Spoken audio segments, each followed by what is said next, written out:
Kung hindi niyo po naaalala, dati pong DENR, official 'yan 'no, secretary, 'no? Tapos panahon po niya, ayun oh, former Environment Secretary Mike Defensor might wish to react 2020 2020 pa daw 'to. Ayan 'no. Siya po yung quarry kasi siya yung naghuhukay, parang mining 'no, para makakuha ng mga kailangan dun sa lupa. At ginawa niya po 'yan sa Marikina watershed, 'no. Oh, ibig sabihin, ah, talagang, sinisita siya ni Gina Lopez no'n. Sinira niya yung watershed dun sa Marikina, yung kumpanya niya. Eto na guys, nangyari kaya nagtago siya ng matagal. Dumating ang bagyong Ondoy, 'di ba? Dumating ang bagyong Ondoy, ano po nangyari sa Ondoy, naalala niyo po ba? Ayun na, diyan na nagsimula yung mga baha guys. Binaha sa umabot dito Makati, Taguig, 'yan binaha, sa Rizal, 'di ba? Ang daming binaha nun. Taguig, 'di ba dun sa C6 alam ko Ondoy yun, eh, C6. Grabe umapaw yung Laguna, Debay. Grabe yun at ang daming, nasawi dun. Tapos ito biglang nanahimik 'to, nawala. Yun po ang nangyari, no. Kaya 'di ba, kung tatanungin tayo kasi ngayon ang dami na itong, ingay, eh, 'di ba? Keso magpa-file ng impeachment case, concern sa mga kababayan. Eh, kung concern ka talaga sa mga kababayan natin nung panahon na binaha sila, 'di ba? Dapat ikaw ang sinisi dun, eh. Oo, oh, dapat ikaw yung pinagmulta, 'di ba, yung mga danyos. Oh, 'di ba? Pinapatigil ka na ni Gila Lopez, hindi mo ginawa, 'di ba? Oh, yun po ang, katotohanan. Kaya what is expected from him yung nung ano nahirapan siya sa paglalakad dun sa Kongreso 'di ba, yun ang dahilan niya, hindi na ako babalik dito." Hindi na daw siya magsasampa ng, impeachment case. Ang haba daw nung nilakad niya. Sobrang petty ng reason 'di ba? Kung talagang concern ka sa mamamayang Pilipino at, seryoso ka na merong gusto mong papanagutin ang presidente, dahil may batayan ang iyong mga impeachment case, eh, di ano ba naman yung lakarin mo maabay si Ping Lacson nga grabe yung mag-imbestiga sa flood control, 'di ba? Ta's minamaliit niya sila, Ping Lacson, yung mga ano, minamaliit nila yan, yung mga ginagawa sa flood control, eh, sila lang daw ang magaling, eh. Zaldico na AI lang, Orly Gutesa lang ang ano, eh, so, yan po ang apela natin sa ating mga kababayan 'no, kapag si Mike Defensor po ang nagsalita, sa 10 sinabi po niyan, umasa na po kayo. 11 ang kasinungalingan 'no,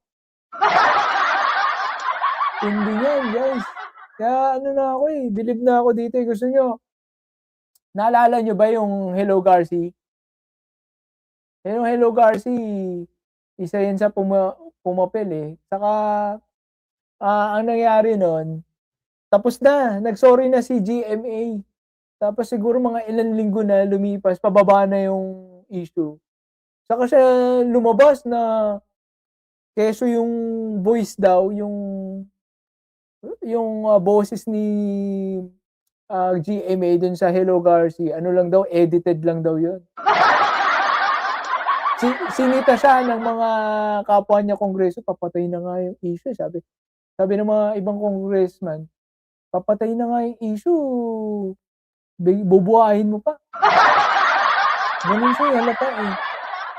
Kaya dito sa yung kay Zaldico, siya lang nagpupumilit nun, yung tamarind na ano, Yun daw yung sinabi ni Zaldico, tama rin. Tapos yun din daw yung address na ano, sinabi nung dalawang witness, yung pumunta rin sa Senate Blue Ribbon na nakita daw si Curly Discaya. Siya lang rin namimilit nun. Kaya alam niyo na eh, 'no?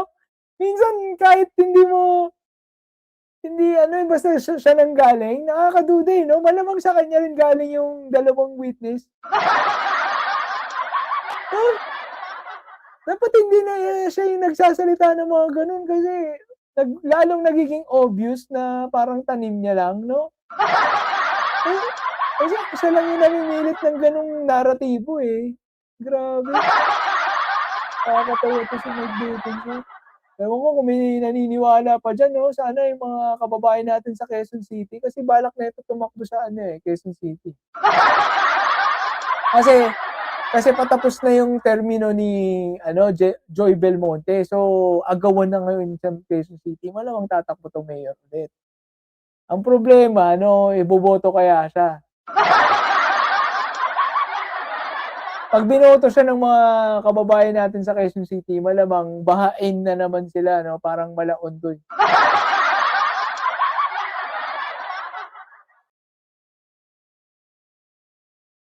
'Di ba? 'Di ba tumingin ka sa camera, Depensor, para hindi halata sinungaling ka. Gano'n ba 'yun? Gano'n yung diskarte minsan, eh, 'no, hindi makatingin sa camera. Eh, tinanong rin siya ni ano, ni Ted Filon. Mawalang galang na po, gumanon na talaga si Ted Filon. Para malaman lang namin yung credibility. Ginanon na siya, oh. Tapos dun nautal-utal na si Mike Defensor. Teka, inaalala ko kasi. Gano'n talaga pagka sinungalingan, mag-iisip ka. Wala na, putik. Iisa talaga dugo ni Aling Maliit, Best of Flying. Oo. Grabe 'no? May naniniwala pa kaya sa kanya? Kinakagat lang ng media yung mga sinasabi niya kasi dati siyang opisyal. Pero ang sabi nga ni Yuse Claire, dati daw humingi daw 'to ng, posisyon, MMDA yata, 'di ba? Pumuposisyon na doon, may mga training na, hindi pa siya ina-appoint ni BBM. Nagte-training na, kinu-question nga ba't siya umeepal dun, eh. Ayun, ang nangyari, nagalit 'no, parang ibang mga DDS din nung tinanggal na sa posisyon dahil conflict of interest, wala na, galit na kay BBM. Wala yan, 'pag yan ang dahilan mo, 'di ba, hindi ka na-appoint, magagalit ka na, eh, talagang deserve mo na hindi ka na-appoint ni BBM. Ganyan lang ang, dahilan mo kaya ka magagalit. Yung mga vlogger nga 'di ba, halos araw-araw nagmumumog ng death threat, 'di ba, kay BBM. Hindi naman nagagalit kay BBM. Ikaw ganyan, eh, 'no, 'pag hindi pala nasusunod yung gusto niyo, nagagalit kayo.